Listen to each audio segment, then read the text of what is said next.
Hi friends, welcome to our channel. Satyabhama serial next ఎపిసోడ్లో ఏం జరగబోతోందో ఈ వీడియోలో చూసి తెలుసుకుందాం. సత్యకి అండగా నిలబడ్డ క్రిష్ అసలేం జరిగింది అని తెలుసుకోవడానికి ఈ వీడియోని స్కిప్ చేయకుండా ఎండ్ వరకు చూసేయండి. సత్య క్రిష్లు ఇద్దరు ఇంటికి తిరిగి రాగానే భైరవి సత్య పైన మండిపడుతూ ఉంటుంది. అప్పుడు రుద్ర కూడా సత్యని ప్రశ్నల మీద ప్రశ్నలు వేస్తూ ఉంటాడు.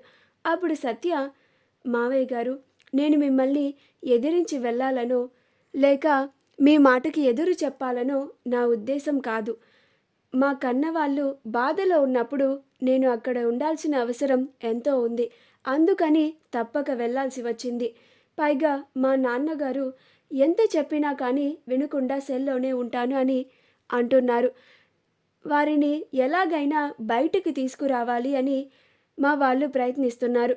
అందులో నేను వాళ్ళకి తోడు ఉండాలి కదా. వాళ్ళు బాధలో ఉన్నప్పుడు వాళ్ళకి ధైర్యం చెప్పాలి కదా. అందుకని నేను వెళ్ళాను అని అంటుంది. అప్పుడు రుద్ర, పైకి అందరూ గిట్లనే మాట్లాడతారు, కానీ చేసేవన్నీ చేసుకుంటూ పోతారు. అయినా నీకు మా బాపు ఎమ్మెల్యే అవుడు ఇష్టం లేదు కదూ, అందుకే పార్టీ ప్రెసిడెంట్ ఇంట్లో నువ్వు అట్లా చేసినావు అని అంటాడు. అప్పుడు సత్య, మామయ్య, నేను మీకు ఈ విషయం గురించి ముందే చెప్పాను. అయినా బావగారు, నేను ఎందుకని అలా అనుకుంటాను. మావయ్య గారు ఎమ్మెల్యే అవ్వడం నాకు ఇష్టమే. అందుకు నేను చేయగలిగిన సపోర్ట్ నేను ఆయనకి చేస్తాను. అంతేకాని ఆయన ఎమ్మెల్యే అవ్వకూడదని, రాజకీయ భవిష్యత్తుని పాడు చేయాలని నేను ఎప్పుడూ కోరుకోను. ఎప్పుడైనా ఈ ఇంట్లో వాళ్ళందరూ ఆనందంగా ఉండాలని అనుకుంటాను. అందుకు నా సాయి శక్తుల కృషి చేస్తాను అని అంటుంది.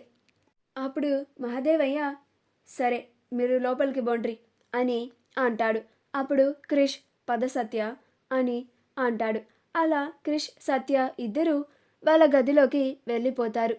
అప్పుడు భైరవి, ఏందయ్యా వాళ్ళని లోపలికి పొమ్మన్నవేంది? వాళ్ళనేమనవా?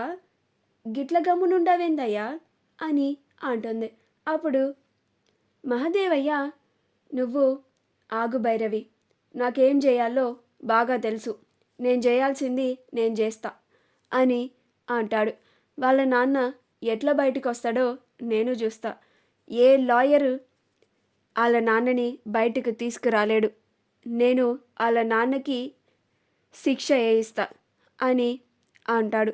అప్పుడు భైరవి నవ్వుతూ, నా మగుడు రాజకీయ భవిష్యత్తు ఇంకా అంత మంచిగా ఉంటుంది అని ఆనందపడుతూ ఉంటుంది. అప్పుడు మహాదేవయ్య, రే రుద్ర, నువ్వు గా పనిలో ఉండు. సత్య వాళ్ళ నాయనకి జీవిత కారాగార శిక్ష వేయించే పనిలో ఉండు అని అంటాడు. అప్పుడు రుద్ర, గట్లనే బాపు, నేను అంతా చూసుకుంటా అని అంటాడు. క్రిష్ సత్యని, సత్య, నువ్వు బాధపడకు, మా అన్న అలానే మాట్లాడతాడు, కానీ తన మనసు చాలా మంచిది అని అంటాడు. అప్పుడు సత్య, అర్థమవుతుంది క్రిష్, మీ ఇంట్లో వాళ్ళు నన్ను ఒక్కొక్కరు ఎలా ప్రశ్నలు వేస్తున్నారు. మా పుట్టింటి వాళ్ళు అలాంటి పరిస్థితుల్లో ఉన్నా కానీ వెళ్ళకూడదు అని అంటున్నారు. అది చాలా తప్పు. నాకు అది ఒక్కటే చాలా బాధ వేస్తుంది అని అంటుంది. అప్పుడు క్రిష్, వాళ్ళు వద్దన్నా కానీ నేను నిన్ను దగ్గరుండి తీసుకెళ్ళాను కదా సత్య, నువ్వేం కంగారు పడకు. దగ్గరుండి నేను నిన్ను తీసుకెళ్తాను. నేను నీకు అండగా ఉంటాను అని అంటాడు. మా వీడియో కనుక మీకు నచ్చినట్లయితే లైక్ చేయండి, షేర్ చేయండి, మా ఛానల్ని సబ్స్క్రైబ్ చేసుకోండి. పక్కనే ఉన్న బెల్ ఐకాన్ని క్లిక్ చేయడం మాత్రం మర్చిపోకండి.